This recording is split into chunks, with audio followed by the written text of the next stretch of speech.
So I like that. So when you talk about this, this awareness that you had, and things that you experienced as a child, and things that you've seen other people experience, is this what created that movement that you're talking about?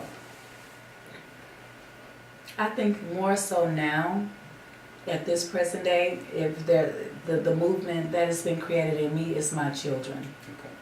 My children is, if something was to happen to me at this moment, I want to know within my heart of heart that I have done and exhausted every single gift that I have to make sure that they are the type of humans that our society needs. And I don't speak of that by, in ways of cursing myself, as people would say, oh, don't say that. But I say that more so because that is the drive. And it's a daily drive. It's something that, at one point in time, I couldn't live for them because I was too damaged to live for myself. And I had to be repaired. And I've had to do the work. And a lot of this movement is based off of what I discovered in doing self-work on myself. All of these years of trying to heal other people was damaging.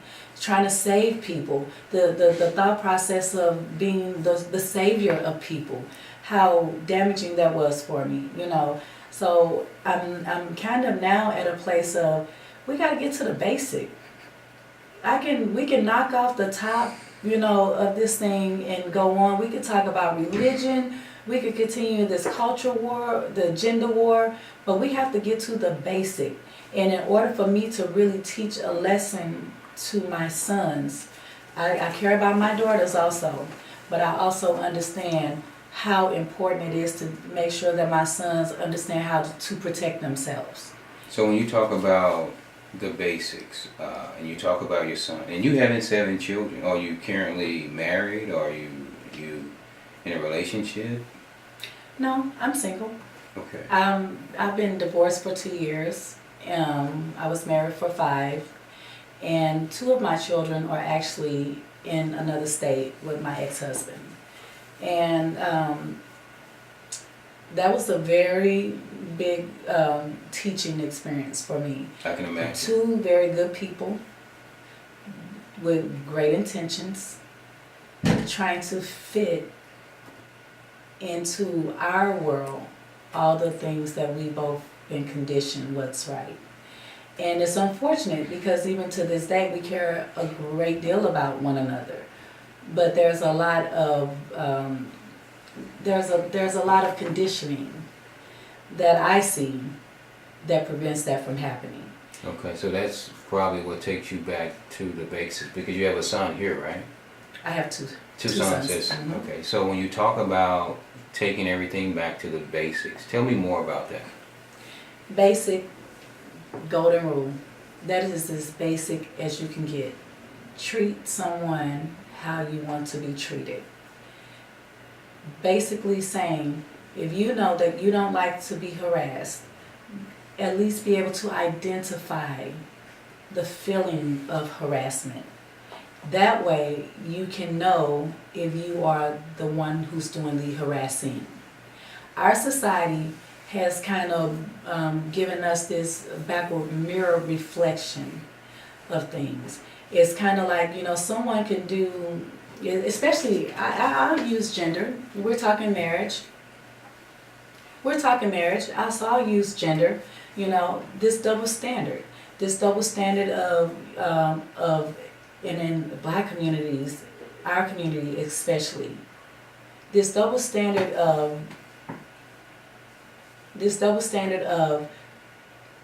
I'm a man and I can pretty much do and treat people however I want, as long as I pay the bills, as long as I come home. And you should be glad that I chose to marry you, because there's not enough men in this world anyway, even though it is, majority of them is incarcerated. You don't add that in. We just think that the statistics are correct. So I see a whole big breakdown of why that's happening. And that's what makes me get to the basic. Why is that happening? What makes a person think that it's okay to mistreat someone, to abuse them, to misuse them, to agree to be in partnership with them or in a marriage relationship with them and have a double standard? And so that's creating, as I was talking, growing up, do as I say, not as I do. That has not helped us. It's not helping us. And for those who it's benefiting temporarily, they will argue that because it benefits them. But as a human, it doesn't help. We know that if you go into someone else's home and they did not invite you, that if you get shot, stabbed, or whatever the case may happen, everybody comes together in agreement, you cross your boundaries. But we can go into another person's country and we can do all the same things, and somehow, because it doesn't affect us, we sit comfortably without any level of empathy, without any level of awareness of how it may really, hurt the collective human. So those things, if they're taught to you young, the golden rule is taught young, and you don't hold your daughter to a different standard than your son. If you're not responsible and this is your chore, there is a level of consequence for you. Oh, my sister did it. No. What was your responsibility? Our community, especially our black men, and this is my opinion, and I want to say again, this is my opinion. It seems as though there is no one there as the sounding board. Even though there are men who are speaking about issues that goes on with our African American men, those who are free, those who are, in the working communities, there are few of them. But when you look at the broader collective black man, you can't say anything to them. You can't call them to the carpet on anything. They don't want you, oh, you're male bashing, you're bitter, you're all of these negative things. Well, who's supposed to say something and no one is saying anything? And by the way, the world's laughing at you because you look like a complete idiot trying to take over the world by yourself. You have to have someone in partnership with you to do anything. And when you see people, dignitarians, stand before the world, even though they may have issues within their marriage, they stand together as a team. They never want the world to see that they are absent from their woman because they understand how the world looks at the partnership. There has to be a balance of love and strength. And if you don't have that strength, usually your woman give you that strength. If you stand, oh, I don't want to acknowledge that I got a woman. I just want to screw every woman I can get a hold to. You don't have any idea what you're doing to the collective community. And these are things that black men don't want to hear because it benefits them not to. So I have an issue with that. We've talked about it. I talked to my brothers who I feel like are responsible, who are doing and making moves in our community. These are things that concerns me. I also feel like I don't want to be afraid of my black brother. There's a world of men, all cultures of men, and I sometimes feel a little uncomfortable about feeling this way, but it's the truth.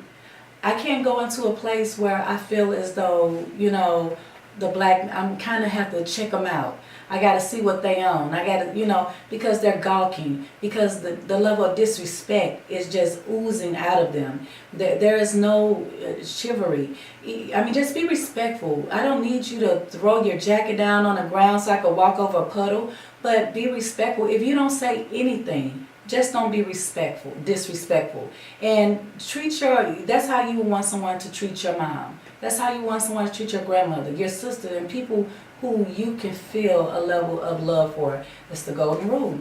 It all goes back to it. You have to be able to empathize with how that affects you in your life with other people.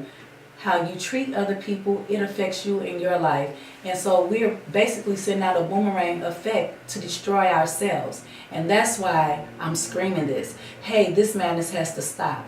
Do you really see what you're doing? Do you know what this behavior is creating? It is creating a jail for, They may have done crimes, but a lot of those crimes were directly connected to being irresponsible, looking for someone else to be responsible, feeling like they can get away with it because the world doesn't really care that you're responsible because the black man won't hold the black man responsible.